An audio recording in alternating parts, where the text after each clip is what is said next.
Hello and welcome to Comic Book Junkies. I'm Andrew. And I'm Joe. And today we have an excellent episode for you. That's right, it's X-Men time. We read the Dark Phoenix Saga. We're going to review that before we head into a little bit of X-Men movie news. So, Joe, the Dark Phoenix Saga by Chris Claremont and John Byrne. Start us off. Starts with Uncanny X-Men 129, which is the first appearance of Kitty Pryde, Emma Frost, Sebastian Shaw, and the whole entire Hellfire Club. So if you don't already have a copy, that shit's about to blow up. I recommend getting a high-grade copy. Now that I Working on got it. that out, right. Now that I got that out of the way, we're reviewing Dark Phoenix Saga. It's written by Chris Claremont, pencils by John Byrne, and it captures Uncanny X-Men issues 129 through 137. So the first issue starts with Nightcrawler, Cyclops, Wolverine, Colossus, Storm, and Phoenix flying in a jet called the Black Bird. That's when they're introduced to a character named Jason Wingard, who is far away from the jet but continues to try to communicate with Phoenix through some kind of psychic rapport. The whole attempt of that is trying to lure the evil out in her soul. Phoenix is now pretty lost in thought, and she's actually thinking 200 years back in the past when Cyclops has to snap her out of it. When the whole crew kind of realizes she's having these like mental breaks and time lapses, and she's not willingly sharing it with the group, but she sees herself as her ancestor from a few hundred years ago and doesn't know why these things are happening to her. Yeah, and Jason Wingard just comes in looking like a handsome swashbuckling pirate looking dude, and he's putting the moves on her from like afar, like up in her head, and he keeps like repeating too, like she is mind, body, and soul, which is real rapey and weird, and he needs to cut the shit out. And I'm glad that they gonna go beat his ass. Kind of like Pepe Le Pew. Yeah, dude, skunk. But yeah, I mean they're just flying around. They just got done fighting Proteus, which I mean, this issue starts off kind of like as the resolution of like the last arc. So they're at Muir Island with Moira and Banshee and Mad Rocks are all there, which they all kind of dip after that. But yeah, they're back at like the mansion pretty much, or they're back at like headquarters. Xavier's back too. He's being a dick pretty much the whole time. That actually was hilarious. Like, didn't he come back and he was just kind of like, man, Scott sucks at his job, and he's like, why don't they listen to me? And it's just like, I didn't read the like issues leading up to this, but I was just like, one, where the hell did you go? And two, why are you back and being an asshole? Even before they get to the headquarters, though, I like that Cyclops tells Phoenix that he's been doing a lot of thinking about himself lately and that he's been seeing another woman named Colleen Wing, but he's not in love with her. And so he makes his move on Phoenix, and she's like, yeah, I'm just as in love with you. So I thought that was cool. Yeah, dude, he's a smooth operator. He's real upfront about it. He's just like, yeah, dude, it's all pink in the middle, but I like you best. And then and she's like, good enough for me, Scott. She says, that's so romantic. Swoon. But they're back. The whole squad's united. They just got done with their last shit show, and nothing's ever real chill for long with the X-Men.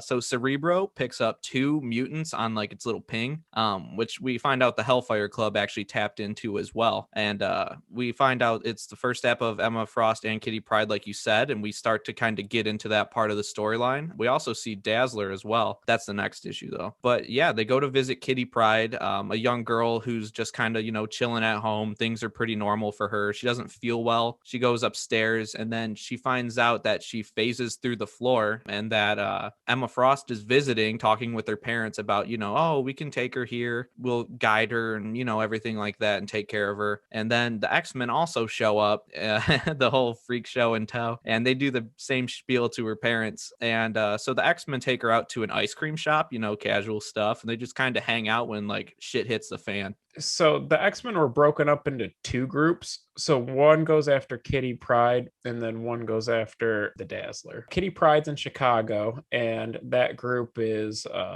Kitty. Yeah. Who did they? Kitty. Send They for got Kitty? Colossus, Wolverine, and Storm hanging out. Yep. And then in New York, they send Jean Grey, Scott and Nightcrawler. Yeah, to go for the other. So basically splitting up the group, trying to get a hold of both mutants before the Hellfire Club gets to them. So we obviously see that Emma gets there first, but she gives off these weird vibes and Kitty's not trusting her whatsoever, but she does trust the X-Men. And it's at this ice cream parlor that Emma gets the jump on those set of X-Men. And 3 robots come out of nowhere with the same skill sets. The skill sets designed to take each individual X-Men out. Like they already knew all of their strengths and weaknesses. And so they just swap people that they're fighting so they can beat the robots. But Emma comes in last minute and just whoops all their ass. So she's able to abduct all of them, at least that whole group. Kitty escapes, and so does Professor X, but basically everybody else is held hostage while we figure out what happens in New York with the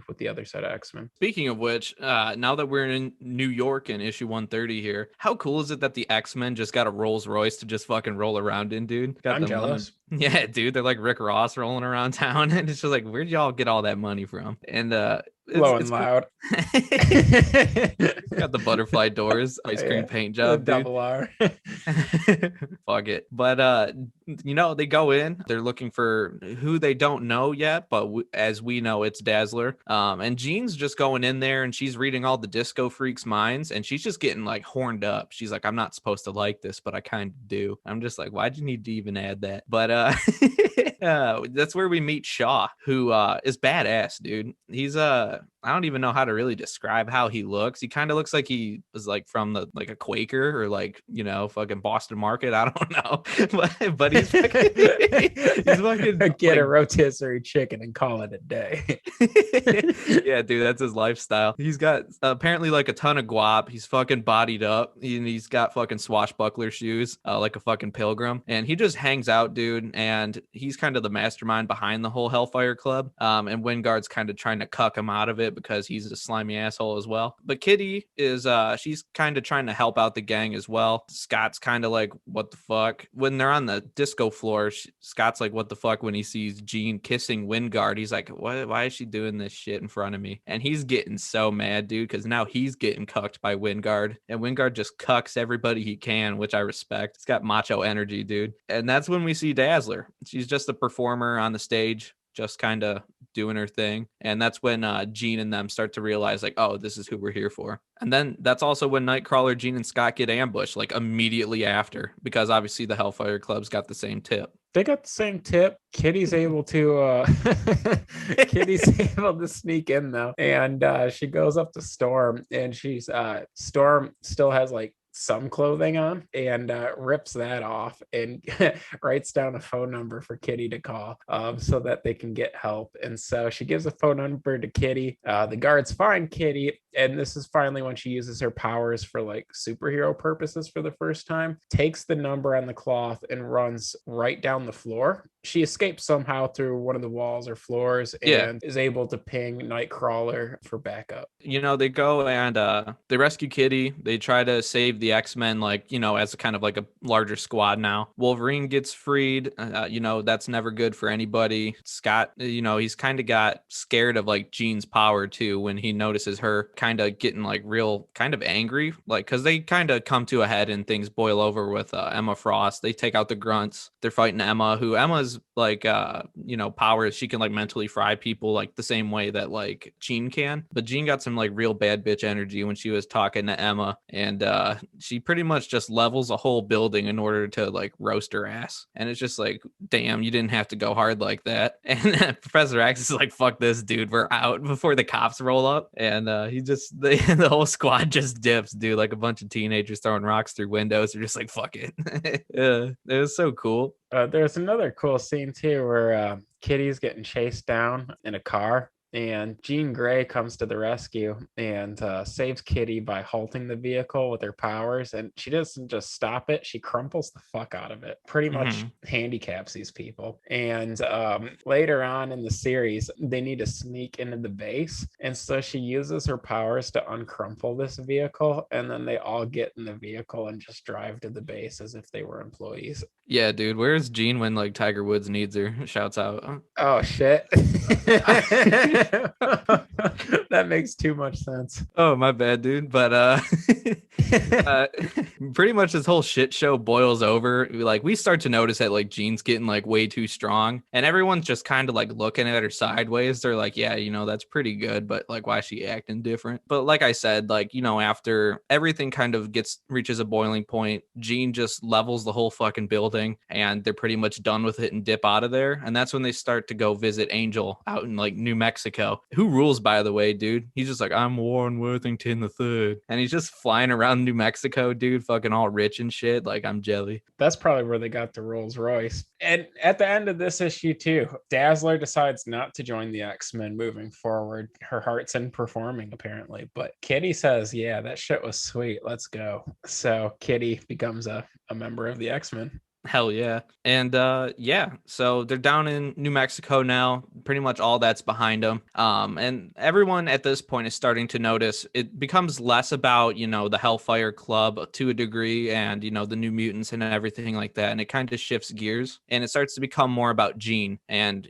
her new power set, her new strengths. Like before she could read minds, she was a telepath, stuff like that. But now she's like straight up frying people and bringing down buildings and uncrumpling cars. And pretty much, they're kind of on like a little siesta in New Mexico to try and figure out what the next move is. And, Scott and Angel are kind of talking about what's going on with Jean and stuff like that, just having like a man-to-man bro down on a fucking like canyon. And Jean pops over. She tells fucking Angel to get lost, and she wants to pretty much just shag Scott right on the cliff. And they more or less do so, but before that, Scott finds out that her powers are even stronger now, and she takes off his glasses, and he's like, bitch, what are you doing? He's like, I will zap the shit out of you. And she's like, no, you won't, Scott. I can control that. And she's like, I just want to see your eyes. And he's just like blown away. And he's like, whoa, that rules. But at the same time, he knows, he's like, well, that's a little fishy. I don't remember her being able to do that before. And Scott's pretty much like the best parameter we have for like what's going on, because he obviously knows her better than anyone. And he's starting to kind of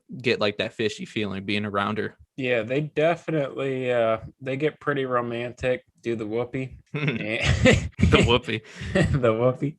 And he does not blast her face off. So, or pull out. Yeah. They got a. He says you can control my optic blast, but you can't control my penile blast. Pew pew. Oh no. Yeah, that shit was pretty hot. But bro, it's a cartoon. Right. Anyway, weeks go by and we find out that the Hellfire Club is hosting some kind of party. And Wolverine, Nightcrawler, they go underground into the sewers to crash the party, while Cyclops, Phoenix, Storm, and Colossus are in a limo around the corner. Dude, imagine going to a gala or like a fucking party, and like your fucking leader tells you to go into the fucking sewer while he gets all dudded up, fucking stunting up in the fucking main floor. Got cocktail wieners and a martini, and they're fucking grunging around the sewer. Nightcrawler and Wolverine always get the short end of the stick. Yeah, dude, they're freaks. Send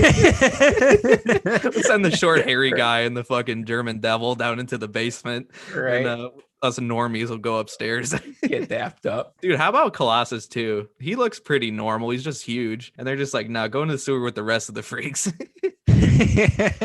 Dude just lifts a lot of weights. Yeah, dude, he's simple.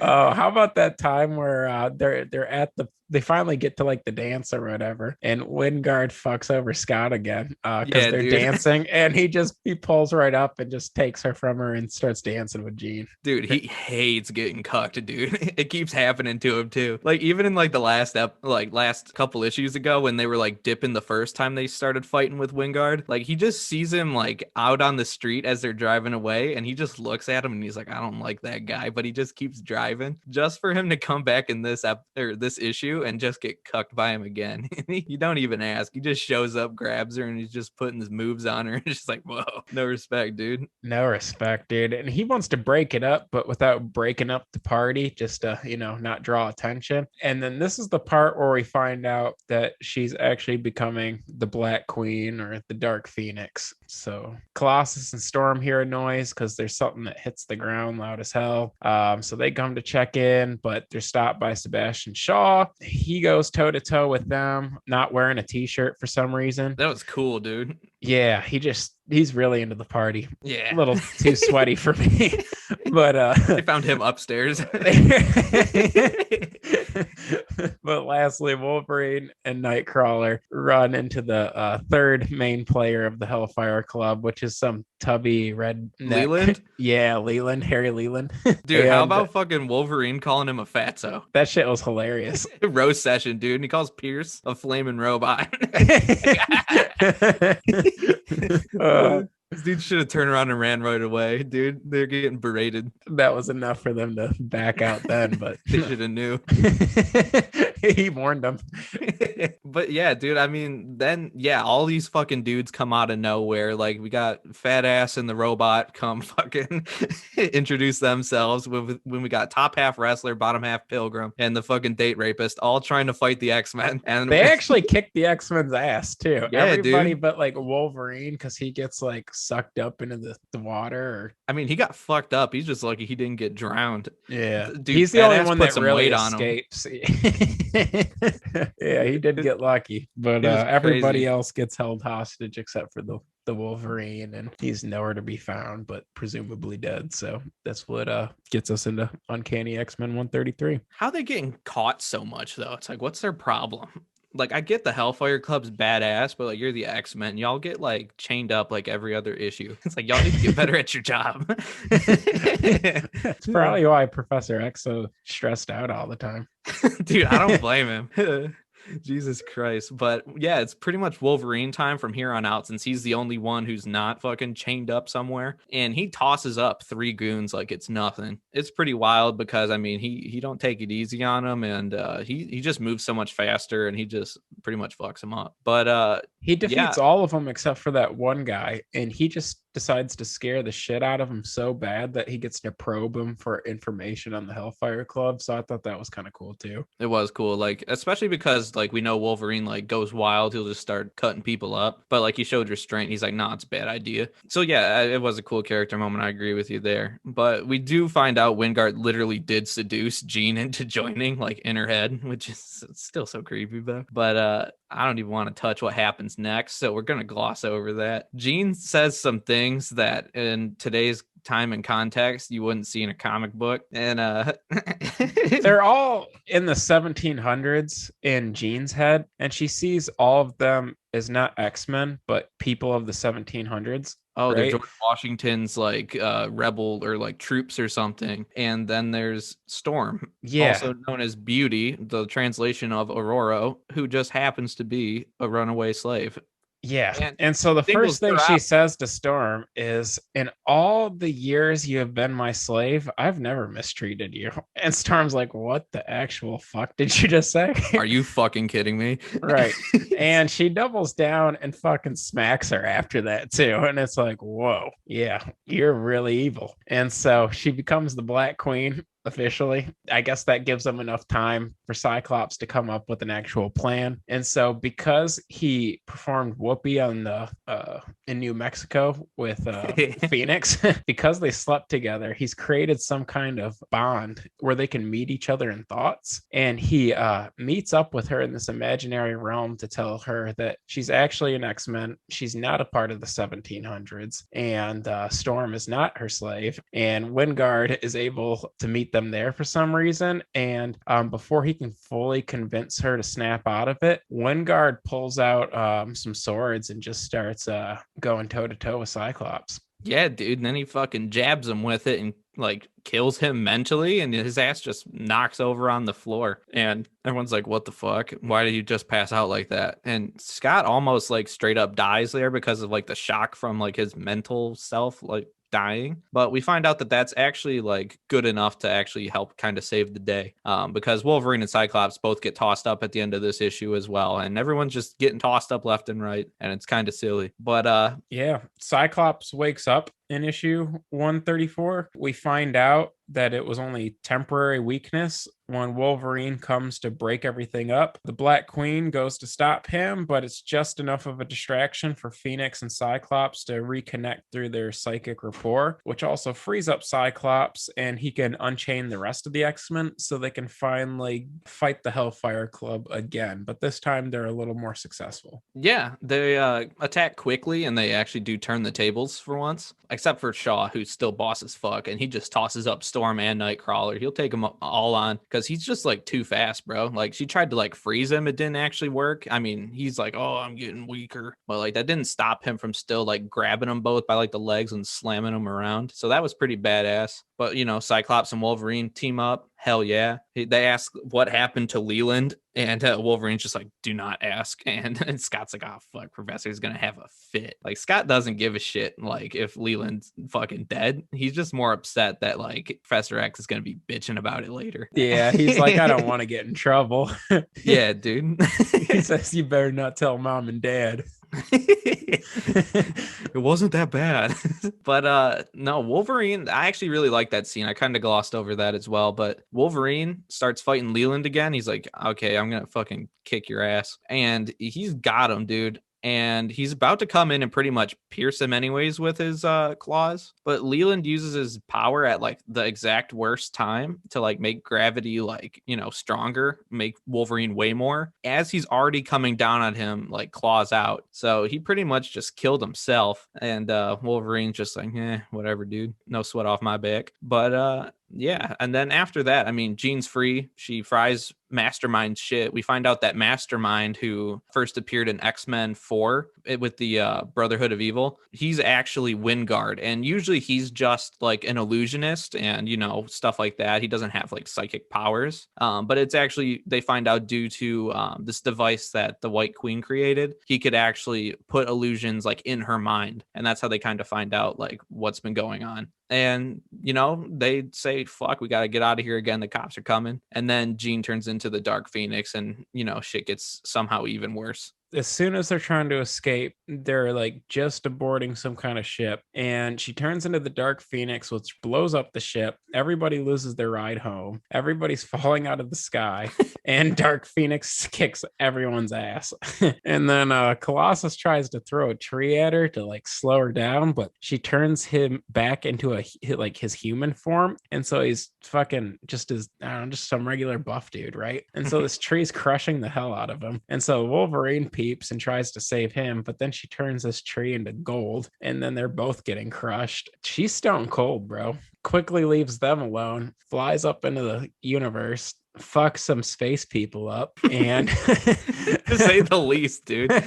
And then this gives the X-Men a little bit of time to regroup and try to figure out what just happened. But at the very end of the issue, Cyclops can sense Phoenix is trying to communicate with him, and he believes that she's on her way back to go fuck him up again. Yeah, dude, that bitch is on a tear. Right. But, pretty much, yeah, just to sum up, like, if you don't want to actually read issue 135, you could just say Space Hitler, and that's pretty much what Jean Grey is, because she just flies, siphons a star's energy, and then just commits like genocide of an entire planet, and just is like, oh fuck it. She's like, I'm going back. It's like, why'd you do that?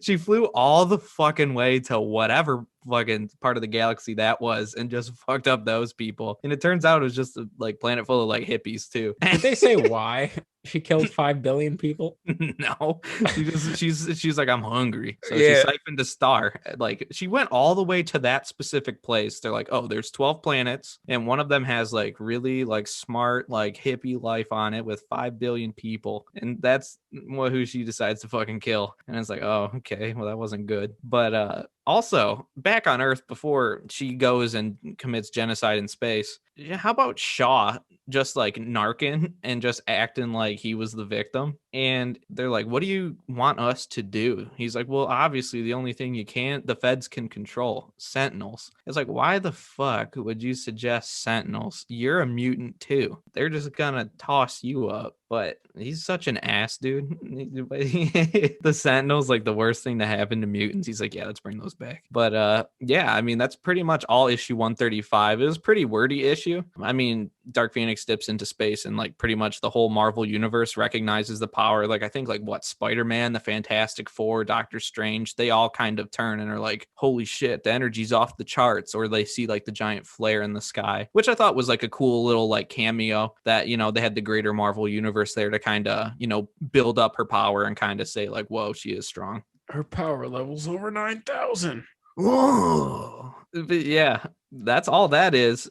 And that's what gets us to issue 136. So now they're out. The Shi'ar have already kind of, you know, witnessed this because they watched the planet get blown up. They have a fancy new spaceship that gets blown up. And then Lilandra and, you know, all them Shi'ar people and the goddamn Kree and the Skrulls and all them are all beefing and hobnobbing up in space. And she even says, too, as like a reference of how strong Phoenix is at this point, where she says that Galactus may even pale in comparison to the Phoenix, which is like, you know, in 70s Marvel, like, I mean, Galactus has only been a powerhouse for like, what, 10 years at this point, and they're already saying like, whoa, he might not actually be as strong as her. Yeah, she's pretty strong. But before fucking up the X-Men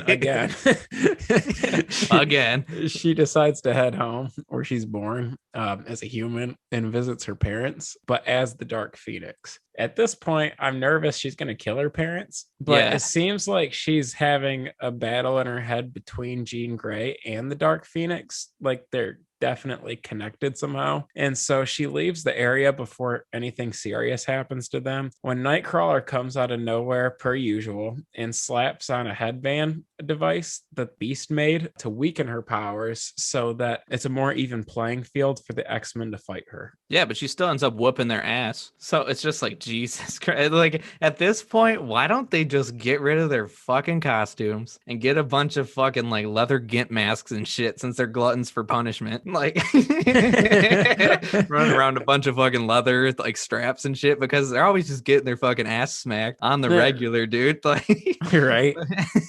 Just fucking give it up. But I also like too how she's being like real pleasant with her parents, and then she starts being a bitch right at the end, and Jean's dad's just like, go on, get, I cast you out. And it's just like, wow.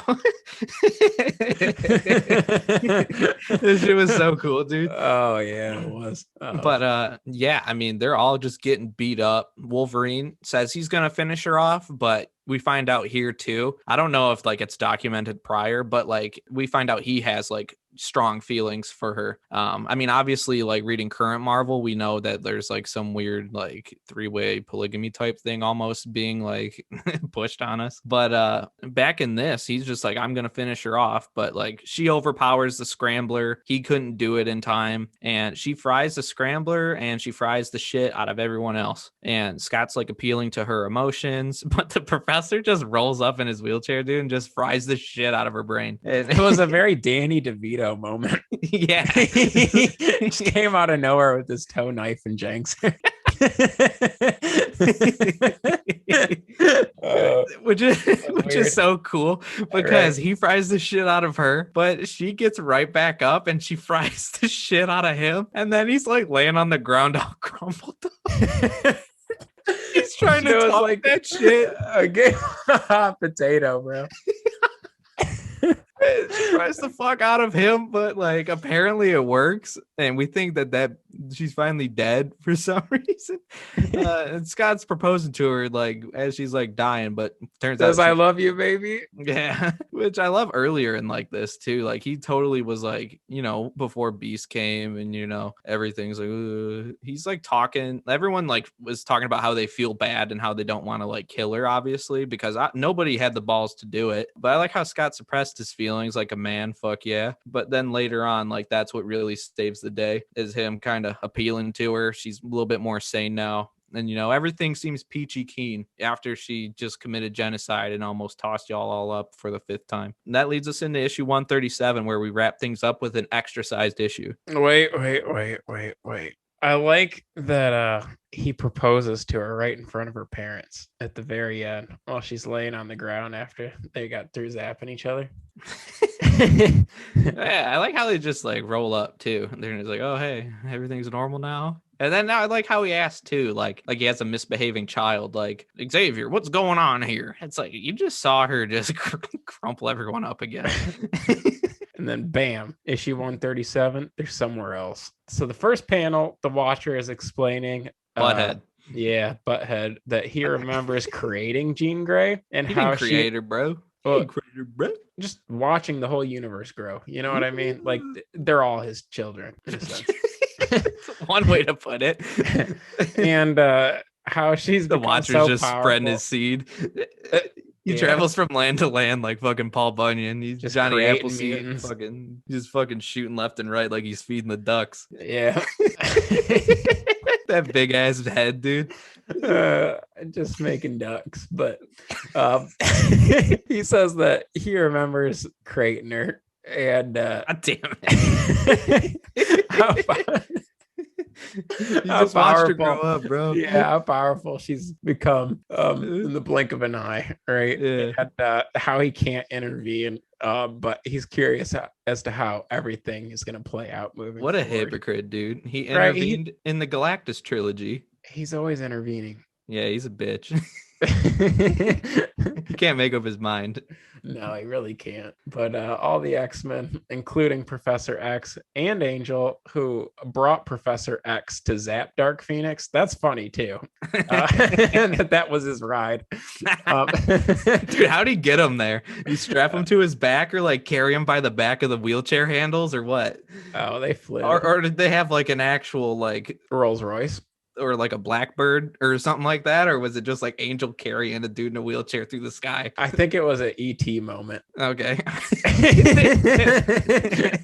they put Professor in a hoodie in the wheelchair and Angel was just carrying him across the moonlight. But yeah, they get there and they find out that Dark Phoenix has been pretty naughty between her whooping their ass the first time and the second time. So she killed 5 billion people and they basically want to kill her, the death sentence. Yeah. And Cyclops is like, bro, I just proposed to her right in front of her parents. Like, we can't just up and kill her. And Professor X even backs him up finally because he's not been a fan of Cyclops for whatever reason and says, I agree. Let's keep Phoenix around. She's been nothing but good. It's only the Dark Phoenix that's been bad. I know you guys are disappointed that she fucked you up and 5 billion people, but like, let's keep her around. They say, no way, Jose. Then he says, well, I'm going to challenge you to a duel of honor in order to keep Phoenix. It's time to duel. Fucking Yu-Gi-Oh style, dude. He says you can't fucking back out now, bitch.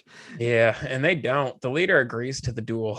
So dude, how about also, my bad to cut you off, Professor X, like up front before he challenges Lilandra to the duel, he just like professes his like fever for Alien Beaver. And it's just like, whoa, did you need to throw that in there? He's like, oh man, I love that alien poontang. But he's like, oh, no more. Bro, like, Chris Claremont's horny. Apparently, dude. All of his characters are so fucking horny. They got Disco. Dude, Emma Frost doesn't even wear clothes.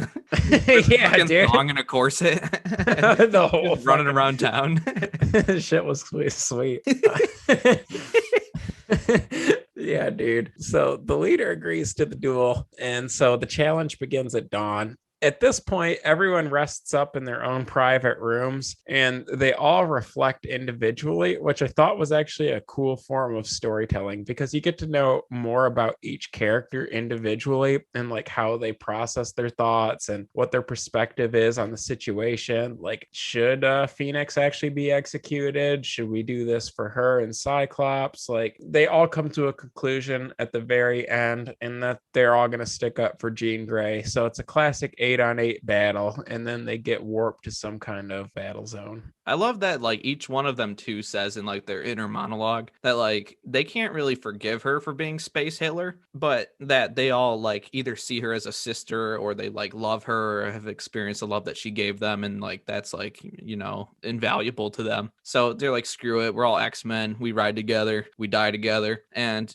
Cyclops and, pretty much everybody's there. Cyclops is leading the way. I like that he thanks them too, because he didn't talk to any of them about what their decision was before they get teleported to the blue area of the moon for the fight. And he's like, well, I'm going to go fight for Jean. I respect you guys, no matter what your decision is, whether you fight or not. I will never hold that against you. But everyone's just like, shut up, Scott. We already talked about it. We're in. And he's just like, fuck yeah, let's ride. And yeah, they're down in the blue area of the moon. There's no gravity really at a certain point. There's no atmosphere on the moon. And Angel like flies too high and he starts like choking and shit. And this is where I see where Cyclops is known to be called Dick, because everyone's just like, oh, don't worry about it, Angel. You just fucked up. And Scott's like, yeah, you almost died, but stop being a dumb dickhead. He's like, you know better than that. Stop fucking up all the time. And it's like, bro, this guy just came back to help you and you're just like berating him on the moon. It's like he could die and you're like being an ass. But I kind of, we can't afford to make mistakes. Yeah. It's like, bro, he's just out there trying, dude. He's rusty. He's in New Mexico fucking doing peyote all the time in the desert. Just give him some slack. But they're having a hell of a time pretty much. No one's making really any real progress. It's kind of like one large stalemate for the majority of the issue. And that's kind of when we see like the Kree and the Skrull warriors step in, and they're supposed to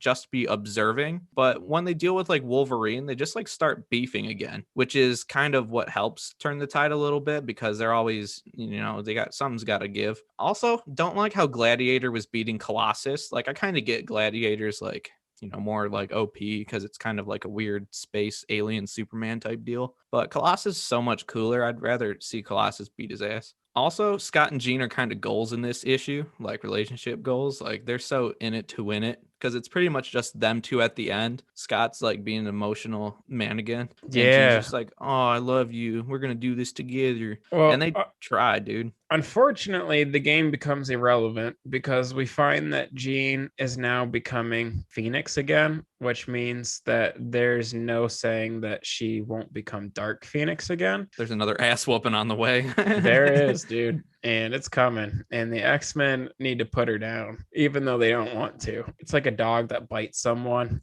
like your family dog. It's like, what do? You've trusted but he's him nice this to long. me. Yeah, exactly. Thankfully, what did you do? You probably deserve it. Without telling anyone. Jean already knew this would be the situation of her fate, and that she wouldn't be able to contain this energy for the rest of her human life, and that there wouldn't be any more slip ups. So she decides to use this situation, like this battlefield, to drain her energy to the point where she can commit suicide in front of Cyclops, which is fucking nuts, dude. Whoa. He takes it like a man, like he usually does. He's obviously hurt, but he understands why she did what she had to do. Even the Watcher comments after this really sad ending and recaps the situation by relaying that humans are really unique to all other forms of life in the cosmos because our capacity of self-sacrifice, and that Jean could have become a god, but moreover, it was more important for her to die a human. I really like that too. It was pretty deep. This was a good series to read. Dude, for sure. Let's get into ratings. Since, obviously we've talked ad nauseum about this whole story. I'm going to just start off real quick. I'm going 8 out of 10. I'm going to say good read. Higher points than others. Cut like only 1 or 2 issues were kind of not boring, but like more of a lull, like specifically, space genocide and all that. But I think it started off really strong too. I think that's what kind of appealed to me more. I like cosmic stuff and all that, but I've always kind of appreciated more of the like kind of street level almost stuff. So I really appreciated like the Hellfire Club portion more. I did like the Dark Phoenix and space stuff as well. Art, impeccable. John Byrne art's amazing. Claremont's writing, great. Everybody had their own voice. I like that you can tell like who's actually talking. Like if you didn't see the bubble coming from somebody, you kind of know who the feel is. But I also like just kind of like the storytelling in general. So I'd give it an 8 out of 10. I definitely recommend it for an X-Men fan. What say you? I'm gonna rate it a 9 out of 10. I'm usually higher than you in the ratings, but this was a pretty good fucking read. I'm pretty obsessed with the X-Men right now because of this, because this was like prime time X-Men. You brought up a really good point to me the other day when we're just texting back and forth. And I asked you, do you like Fantastic Four better or the X-Men better? And you said Silver Age Fantastic Four is better than Silver Age X-Men, but Bronze Age X-Men is better than Bronze Age Fantastic Four. And I couldn't agree with that more, because I guess some background for those listening is the original X-Men had Jean Grey, which is Phoenix, and Cyclops, but Storm, Nightcrawler, Wolverine, all of them didn't come later. That was the second generation of X-Men, which we are reading. So Chris Claremont really revamped the team and made it everything that we know today. So there couldn't have been a better writer for this story. Every issue was very interesting. And what I would kill to read after this is maybe like another Byrne Claremont run on like Magneto instead of the Hellfire Club. I think that would be sweet if we ever get to that. But also, Byrne's art is not to be slept on. I wish I could see more of his stuff. I really like his style, the both of them. They're great chemistry together. I'm sure they can do great things individually. I'd like to pick up more of their stuff. So solid 9 out of 10, dude. My last question for you is, who's your favorite X-Men character? Dude, that's tough. Going into it, I always maintained, like, I always tried to be, I guess, different per se, but I always had like a soft spot for Colossus. I don't know if it was always just because like he was always huge and I used to like wrestling and stuff. So I was just like, oh, giant buff steel dude. He's gonna fuck him up. He had a cool costume. But I gotta go back, and out of all the X-Men, I'm gonna go Cyclops. Something about Scott just so badass. A lot of people like to give him flack, say he's a dickhead, or oh, Scott's always wrong. But no, dude, he is the leader that the team needs, and he's always got machismo, and like he always knows just what to do, regardless of if he's right or wrong. He's always doing his best and trying. How about you? I've always been a firm Cyclops guy, even over Wolverine, because it's pretty Yeah. popular to like Wolverine because there's not really any flaws. He's pretty easy to like just because he's cool and badass. But what I think is cool and badass is his leadership, dude. He's really somebody for the whole team to rally behind. And right before we started potting recording this episode, I mentioned that even Wolverine has a thing for Jean Grey, but he won't overstep that boundary with Cyclops because he's got a lot of respect for him as a leader. He's just like, as much as I care about her, he's just like, I know that's kind of your thing. And he's just got so much command. And I know Professor X is a little frustrated with him because he hasn't been there in a while, but you could really see him becoming his own man. And he almost reminds me of, I mean, more of a dickhead, but like the leader that Captain America is or Superman is for DC. He's just a flagship, like, Boy Scout, dude. He's a real true everything you want to see in a comic book character. So I like the leadership qualities that he displays, his relationship with Jean Grey, and I think he's pretty slept on as an X-Men, even though he is the leader of the group. So yeah, Agreed. solid 9 out of 10, dude. So I guess let's talk about this news that we heard recently about rebooted the X-Men franchise by the Marvel Cinematic Universe. Yeah, so there's a report or maybe a rumor. I've seen it reported both ways. That they're going to be developing a property called The Mutants.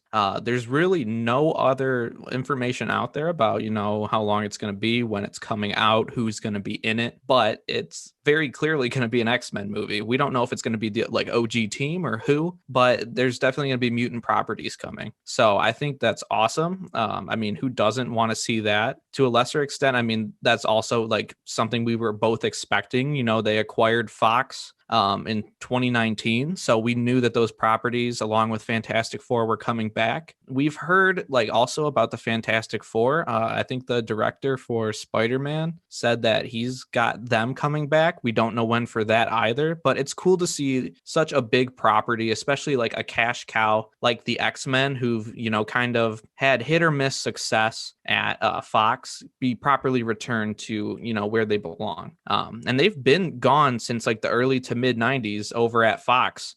So it's been a long time coming that we're finally going to see some, Marvel X-Men. And I don't really, I mean, the Marvel stuff is like always good quality, but there's some things that I don't watch or don't agree with, necessarily. But like overall, they have a good track record. So I'm very eager to see who they pick for the team, what the plot looks like, and who the casting is going to be, because they got big shoes to fill. These are classic characters. I'm pumped. It sounds lit. I tried to look on the web as much as I could for any information on it, and it's all clearly rumors right now. So, Hmm. I mean, the lead is that it's going to be called The Mutants. I heard it may relate to the Eternals movie, so I guess we'll know more about that shortly. I also saw that they may want to focus on the first class of X-Men, so like Iceman as a member of the group instead of Generation 2, like Wolverine and Storm. And lastly, I heard, and I mean, a lot can change between now and then, that they may focus on Professor X, which may set the stage for other X-Men related movies to come,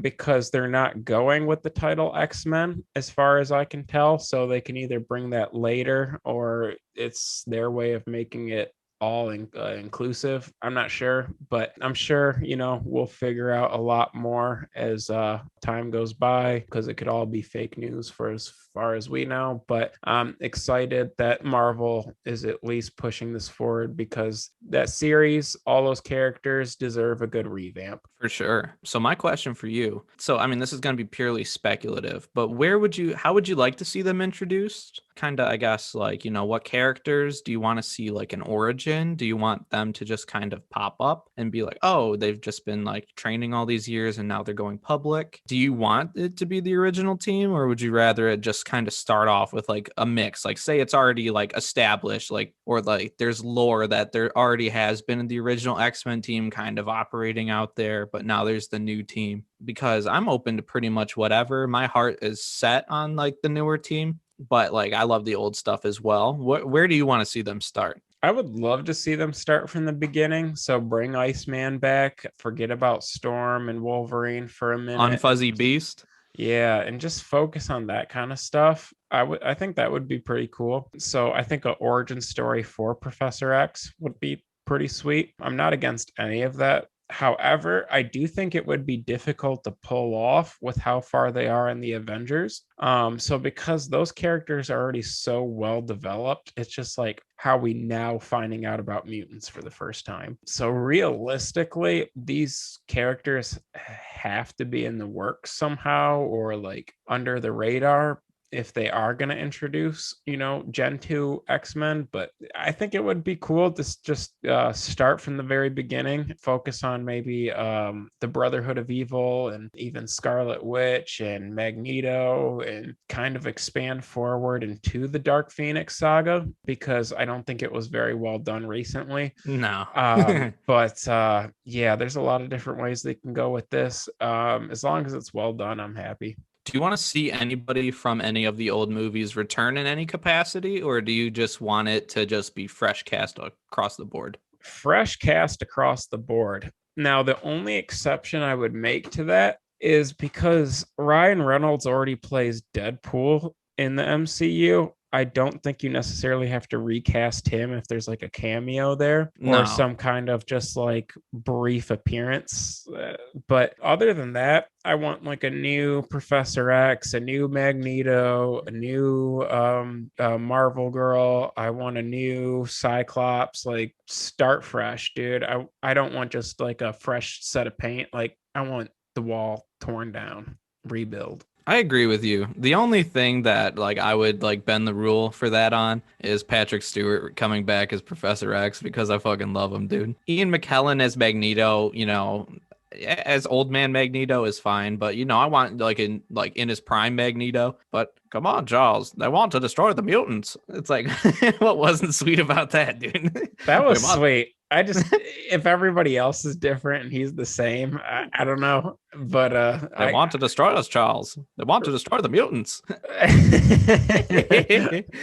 That would be pretty cool. I guess if they did that, I wouldn't be mad. No, but no, I feel you. Maybe if, they're talking about the multiverse stuff with Doctor Strange, and they kind of open that up with like WandaVision and all that. But, if they did like we saw how time travel went with the Fox properties with Days of Future Past, as opposed to X1 and 2 and 3 and all that shit. And then going back in time with First Class, it's just like, I don't know what the fuck's going on anymore. But I think if they could tastefully do like at least like a future scene or something like that, and they get like Patrick Stewart and Ian McKellen to like cameo at least, I think that would be cool. But you're right. I don't need them in the mainline like stories, but I just got a soft spot for Professor X in that. Yeah, he's hilarious, bro. I hear you. Magneto is a top 5 villain for me, like of all time. And I would like to see him in his prime just fucking Agreed. shit up. For sure, dude. Yeah, Magneto is certainly top 5. You know what? Let's just go into one more quick conversation before we wrap things. Off the top of our heads, who do you think are the top 5 villains across Marvel and DC? Just pick any 5. Magneto's in there somewhere. You don't got to give the That's number, the tough. placement. That's Just pick tough. any 5, no rank. Okay, so Magneto is definitely one of them. Yes. Lex Luthor is definitely one of them. Agree. Let me think, dude. Doctor Doom. I'll put Doctor Doom up there. The Joker. No. You know what? Good. I kind of respect that because at this point, there's been so much Joker material. It's kind of like oversaturation at this point where it kind of takes away from how good he was. I mean, there's no denying how classic he is, but it's just like it feels almost too cliche at this point. I agree. It's nothing against Joker. It's just the obsession with Joker. I feel like some of these characters are just as cool and they just don't get enough of the attention. And so I can't put him in there. I will put Doom in there. I will put Doom because the Fantastic Four is kind of like the nucleus for Marvel, in my opinion. And if he's their biggest villain, he's got to be a top 5 villain of all time. So definitely that. So that gives us what, 3? 3 out of the top 5. Here's a 4th for you. Okay. Darkseid. I was just about to say Darkseid, but I was trying to think of some other villains that would pop up in my head before that. But Darkseid came to mind because not only is he Superman's one of his greatest villains, but just one of DC's greatest villains of all time.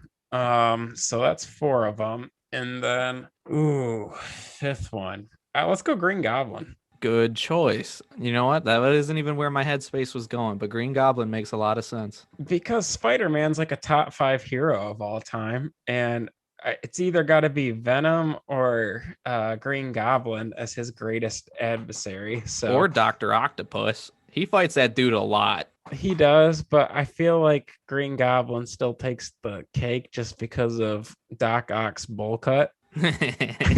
He's dripping, bro.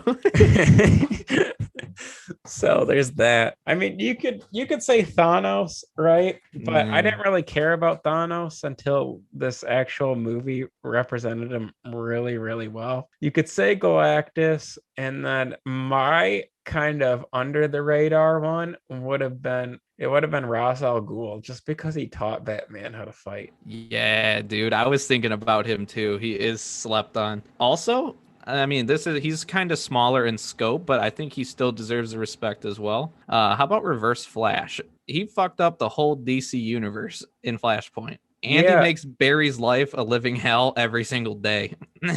He isn't just a Black Manta, like exclusive to Aquaman or exclusive to Flash. Like I said, Reverse Flash kind of transcends the Flash universe and is just an evil dude. So he would be an under the radar pick, but I got one more sleeper for you. Ozymandias. True, but okay, yeah, you know what? That's fair because he actually is like almost the perfect villain. I mean, he literally executed the plan. He got what he wanted. But I mean, the only caveat is that he's not DC proper or anything. He's kind of his own deal. But no, I agree with you. Like as far as villains goes in like comic books, he's up there. But yeah, I put him kind of with the Reverse Flash as like the honorary mentions. I think we actually hammered out a pretty good top 5 though. Oh, lastly, I'm surprised you didn't mention it. Black Adam. I love Black Adam as a villain, but in the grand scheme of things, he doesn't have the like gravitas of like, you know, being regarded as like one of the all times. I mean, even in the Golden Age where he only appeared one time, and then he didn't come back until like the Bronze Age. Sure, but like he can fuck up Shazam and Superman at the same time. Yeah, he's one of my favorites, but just like think of like the body of work and like all the character moments that the other guys we mentioned have over him. I think when it comes to character, honorable mention. Yeah, it's like he's badass, and I probably would prefer him to a couple of those maybe, but that's just like a personal thing. I feel like in the grand scheme, he's just like he's badass. He could do more, but he hasn't really had that story yet. I guess we could say too, Dark Phoenix is pretty sweet. But outside of that, that was fun. You caught me off guard. I never really thought about my top 5 villains like that. So I guess to conclude, I would lock in no particular order, Magneto, Doctor Doom, Darkseid, and Green Gobbler. Green Gobbler. You know what? I can co-sign on that. CBJ approved. So yeah, I mean, that was a little impromptu exercise we just did there, but I feel like it was fun. For real. If you don't agree with us, tell us why not and tell us why you're wrong. But anyways, you know where to find us and where to voice your opinions at. That's at CBJ Pod on Instagram and at CBJ Podcast on Facebook. Or you could just search Comic Book Junkies and you'll see our 2 beautiful faces floating in the logo. And so yeah, leave us a like, a comment, a review, tell a friend, tell your postman, I don't know, tell whoever you want. Just share the word, and yeah, you'll be doing us a solid, and you'll be doing yourself a solid because you'll get even more content. So other than that, what do we want to hit them with next time, Joe? Well, I think the reason why I wanted to do X-Men so bad is because I just got that Dark Phoenix. But you've gotten some pretty good Hellboy keys recently. Yeah. So let's go to Hellboy. Hellboy time. That's right. So yeah, Joe got a first appearance of the Phoenix. So we did him the solid. We read the Dark Phoenix Saga. And as he just mentioned, I picked up all 3 first appearance books of Hellboy. And I say it's time we go down to Hellboy Corner and we read the first volume of his solo series. Sounds good to me. All right. And on that note, guys, thank you so much. And you have a good one. Later, guys.